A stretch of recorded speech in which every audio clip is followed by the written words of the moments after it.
আমরা যাদেরকে হারাই তারাও কি আমাদেরকে হারায়? জীবনে চলার পথে খুব প্রিয় কাউকে হারিয়ে ফেললেও নিজেকে সামলে নিয়ে এগিয়ে যেতে হবে।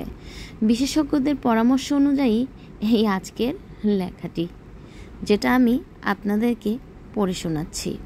যে কারণেই হোক সম্পর্কে ইতি টানতে হয়েছে।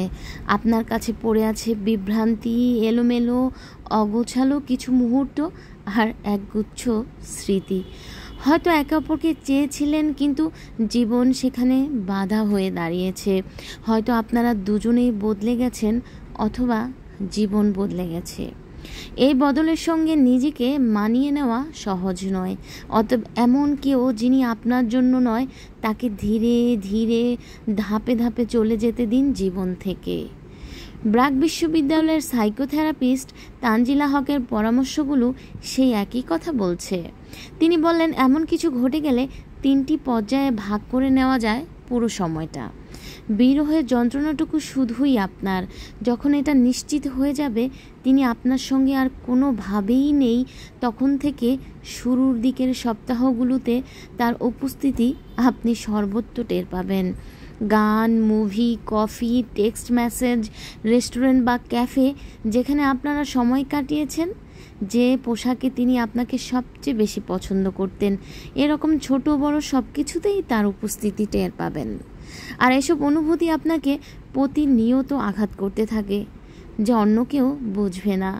এই বেদনাকে অনুভব করুন আর যতবার ইচ্ছা কাঁদুন। দমকা ঝড়ো হাওয়ার মতো এসব অনুভূতি বইতে দিতে হবে।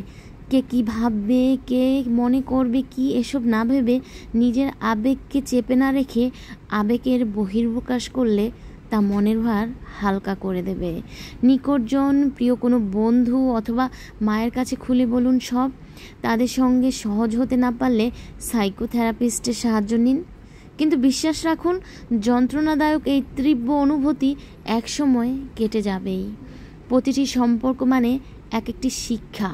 অস্তিত্ব মানেই পরিবর্তন, পরিবর্তন মানে পরিপক্ক হওয়া, পরিপক্ক হওয়া মানে নিজেকে অবিরাম তৈরি করা। এই কথাটি আমার নয়, কথাটি হচ্ছে হেনরি বার্গসনের। আপনি যতই নিজেকে বোঝাতে চেষ্টা করুন যে সব কিছু ঠিকঠাক চলছিল, সম্পর্ক ভালোই ছিল, ব্যাপারটি তা নয়। বাস্তবতা হচ্ছে কোনো একটি বিন্দুতে এসে আর সমতা রাখতে পারেনি এই বন্ধন। মেনে নেওয়া আর এগিয়ে চলা ছাড়া আর কোনো বিকল্প পথ নেই। জীবনের এই পরিবর্তন আপনাকে পরিপক্ক করে তুলবে, মনোবল মজবুত করবে এবং সামনে চলতে শেখাবে।